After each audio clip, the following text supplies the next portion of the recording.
Welcome to Talking Climate with Katherine Hayhoe. Each episode, we explore how climate change is affecting the people, places, and things we love, and what we can do to make a difference.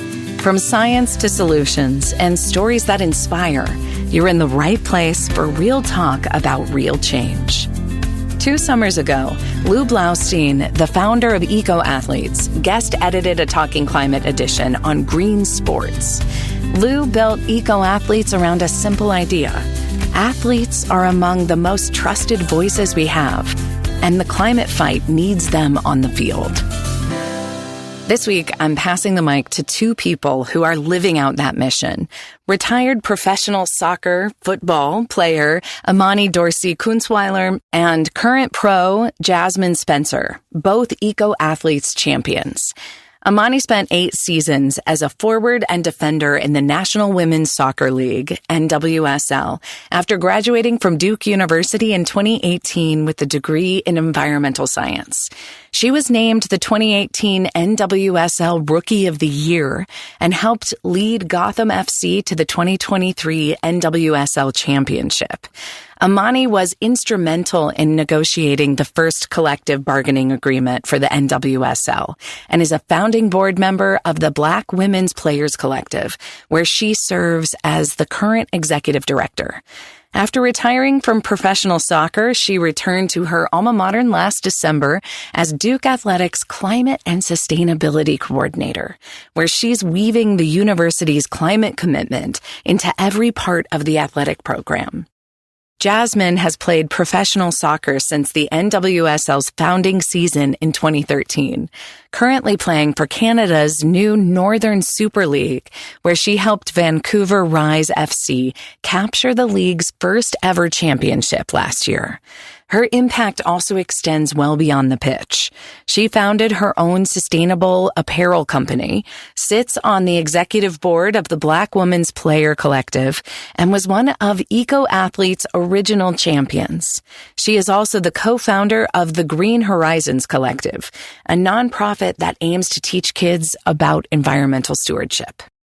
Together, Imani and Jasmyne represent Eco Athletes at its best. Professional athletes who've turned their platforms toward building a more sustainable future for sport and for all of us. Take it away, Imani and Jasmyne.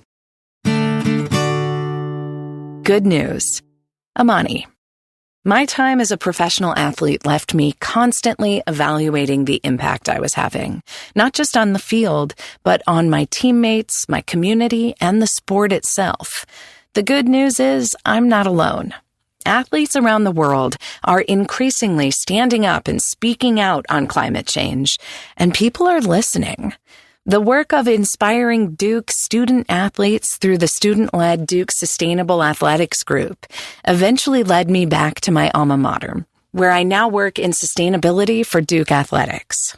In alignment with the university's climate commitment, we're embedding sustainability across our athletics department through operations, fan engagement, and student-athlete leadership and development.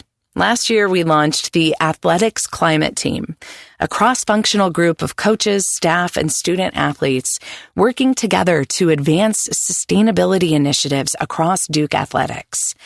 Every day, I see the opportunities sports have, not only to inspire people, but also to help build a more sustainable future. Jasmyne. Organizations at the intersections of sport and sustainability are teaming up to strategize, develop, and implement solutions to mitigate the impact of the climate crisis on the future of sports. This past weekend, Football for Future, a nonprofit organization with a mission to drive global climate action through football culture, published the Playable Future Blueprint in collaboration with Columbia University, CO2 Foundation, and Jupiter Intelligence. This first-of-its-kind report outlines an operational framework for climate-proofing community football infrastructure.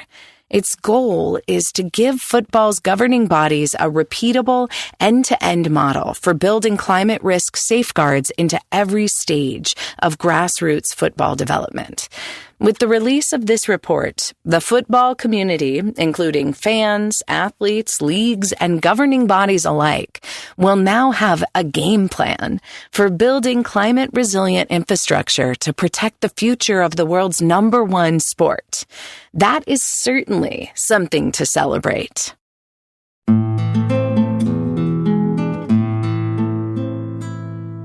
Not so good news. Imani. Despite the growing number of athletes speaking up and sustainability commitments from universities, teams, and leagues, climate change is still too often viewed as separate from sports. The reality is that it's already affecting how we train, compete, and recover. I have felt the impacts myself. In 2021, I suffered heat exhaustion during a match I played in extreme temperatures in the Seattle area. I had taken all precautions athletes are taught to take, hydrating, replenishing electrolytes, and using every cooling opportunity available. Yet I still found myself dangerously overheated. It wasn't until I nearly collapsed after the game that my trainers and I realized something was seriously wrong. That experience challenged a lesson many athletes are taught early on: push through discomfort. As extreme heat, poor air quality, and severe weather become more common due to a changing climate, more athletes will face these challenges. Sports have long been a platform for leadership and social change. Athletes don't need to be climate experts to contribute to the conversation. Our experiences can help people connect climate change to something deeply personal: their health, their communities, and the future of the sports they love. Jasmyne.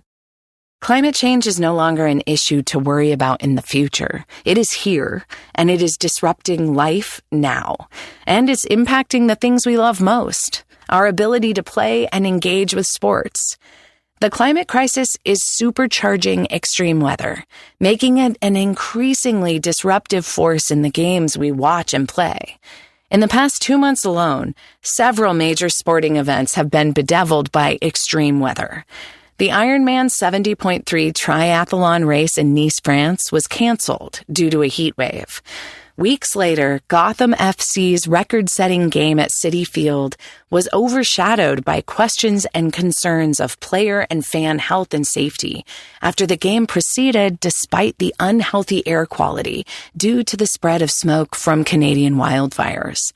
And the next day, Target USA Cup, which draws thousands of youth soccer players from dozens of countries each summer, was suspended in Minnesota after the same wave of wildfire smoke pushed air quality to hazardous levels.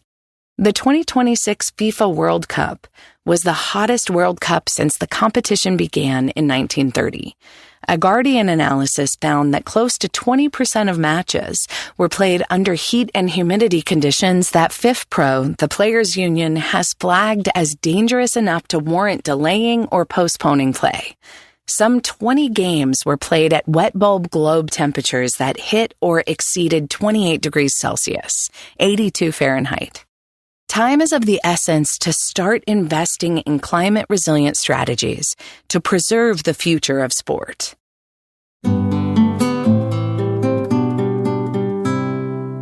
What you can do. Imani and Jasmyne. You don't need to be a climate scientist or a professional athlete to make a difference. One of Catherine's central messages is that the most powerful thing any of us can do is to use our voice. For athletes, that might mean sharing your own experiences with extreme heat, poor air quality, or the places in nature that matter most to you. For fans, it might mean supporting teams and organizations embracing sustainability, showing up for green sporting events, or simply starting conversations about how climate affects your daily life. Across the sports world, sustainability efforts are gaining momentum. From professional leagues and venues to college campuses and local communities. The more we engage with and support these efforts, the faster they can grow. Sports teach us that meaningful progress doesn't happen because of one star player. It happens when everyone understands their role and works toward a common goal. Climate action is no different. The solutions exist. The momentum is growing. Now the challenge and the opportunity is scaling that progress together. As athletes, fans, parents, coaches, and community members, we all have a role to play in building a future where both people and planet can thrive.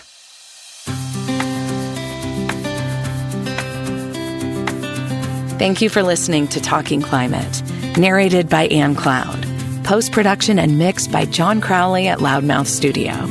For more resources, links, and actions you can take, check out the full newsletter at www.talkingclimate.ca. Until next time, keep talking climate.